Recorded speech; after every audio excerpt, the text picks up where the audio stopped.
ಬಯಲು ಸೀಮೆಯಲ್ಲಿ ಮಳೆರಾಯನ ಆರ್ಭಟಕ್ಕೆ ಹಳ್ಳಕೊಳ್ಳಗಳು ಭರ್ತಿಯಾಗಿ ಜನರ ಜೀವನ ಅಸ್ತವ್ಯಸ್ತವಾಗಿದೆ. ಹೌದು, ಕಳೆದ ಹಲವು ದಿನಗಳಿಂದ ಬಿಟ್ಟು ಬಿಡದೆ ಸುರಿಯುತ್ತಿರುವ ಮಳೆಗೆ ನಗರದಲ್ಲಿ ಬಿಸಿ ನೀರು ಮುದ್ದಪ್ಪ ಕ್ರೀಡಾಂಗಣ ಮುಳುಗಿ ಹೋಗಿದೆ.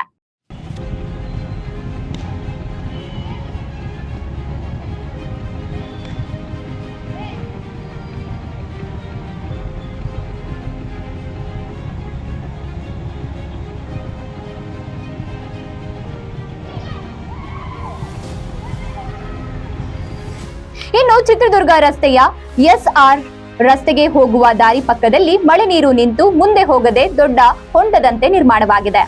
ಇನ್ನು ಫುಟ್ಪಾತ್ ಮೇಲೆ ಸಾಲು ಸಾಲು ಗೂಡು ಅಂಗಡಿ ಮುಗ್ಗಟ್ಟುಗಳು ಇರುವುದರಿಂದ ಪಾದಚಾರಿಗಳಿಗೆ ಓಡಾಡಲು ತುಂಬಾ ಕಷ್ಟಕರವಾಗಿದೆ.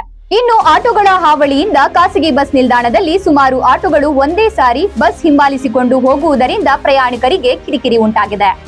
ಏಕಕಾಲದಲ್ಲಿ ನಿಯಮ ಪಾಲಿಸದೆ 10 ರಿಂದ 15 ಆಟೋಗಳು ಆಗಮಿಸಿ ಪ್ರಯಾಣಿಕರಿಗೆ ತೊಂದರೆ ಉಂಟಾಗಿ ಅಪಘಾತಗಳು ಸಂಭವಿಸಿವೆ ಎನ್ನಲಾಗಿದೆ. ಇನ್ನು ಇದಕ್ಕೆ ಕಡಿವಾಣ ಹಾಕಬೇಕಾದ ಪೊಲೀಸ್ ಇಲಾಖೆ ಮಾತ್ರ ಮೌನ ವಹಿಸಿದೆ ಎಂದು ಪ್ರಯಾಣಿಕರು ಆರೋಪಿಸಿದ್ದಾರೆ.